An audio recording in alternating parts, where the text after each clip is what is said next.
د لغمان د قرغې ولسوالۍ پورې اړوند د عزیز خان کت د بیلو کلي کې د 1 کیلومتر په اوږدو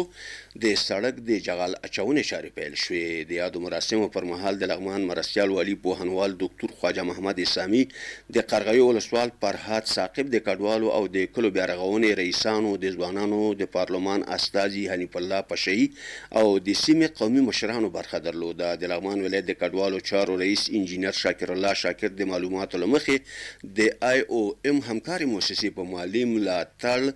د 143,000 امریکایي ډالرو په ارزښت د 1 کیلومتر سړک جغل اچونې او د سړک دواړو خواو ته د 800 مترو په اندازه استنادي دیوال او د 1200 مترو په اوږدوالي ویالې په اساسي ډول جوړیږي چې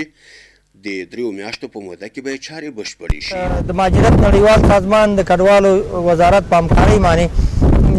تاسو ته پته وي او د قرغې ولسوالۍ د عزیز خان کلي د ټولو شوراګانو ته بیا بهتره معلومه ده چې موږ دلته زیربنایي کار کوو. نن چې کومه دا پروژه موږ افتتاح کړه دا د 1 کیلومتر سړک د 15 اساسي پلونو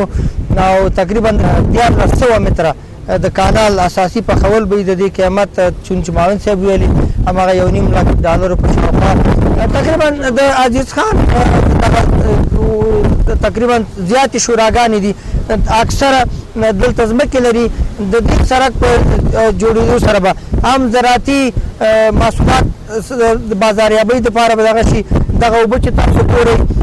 دا غیر منظم دي دا به په کرونده کې د اوبو تنظیم دلته برابر شي او په ضمن کې به کار خلکو ته پیدا شي او دغه لاره چې نن موږ تاسو پر ډیره خراب او دا به منظمه شي. د لغمان ولایت مرستیال پوهنوال ډاکټر خواجه محمد اسامي خوښي وښوده چې په لغمان ولایت کې د بیا رغونې چارې په چټکۍ روانې دي. د ولایت مرستیال د یادې پروژې مسؤلینو ته سپارښتنه وکړه چې چارې په ښه او اساسي شکل ترسره کړي او ترڅنګ د یادې سیمې له اوسیدونکو د دې پروژې د تطبیق او څارنې په برخه کې د همکارۍ غوښتنه وکړه. پروژه تقریبا 1.5 لک ډالر ارزښت باندې چې 1 کیلومتر سړک دی 4 پکې پلچکونه دي په اساسي طور باندې او 1 کیلومتر کانال دی چې دا به ان شاء الله تعالی چې دا موږ تاسو ګورو شاته دا اوبه روانې دي او دا بیالې غدي دا په اساسي توګه باندې ان شاء الله رغول کیږي او هغه د کار او وخت به ان شاء الله چې ډیر لګو په ډیر نږدې وخت کې به ان شاء الله تعالی 3 میاشتې دی دا به خبرداري ته وسپارل شي. زه ان شاء الله په دې باور باندې ما چې ولسوال صاحب هم دلته نور سپینګیر هم دلته دي مولوی صاحب د ملک صاحبان دي دوی به د خپل پروژې به خپل حمایت کوي. زمونږ دلته د کاریګرانو د انجینر صاحبانو دا موږ ټول اول الله ته سپارلي بیا هم تاسو ته سپارلي دي. ښاغلي اسامي وویل چې د یاد سړک په جوړېدو سره به د سیمې خلکو ته زیاتې اسانتیاوې برابرې شي او هم به د ویالو او استنادي دیوال په رغېدو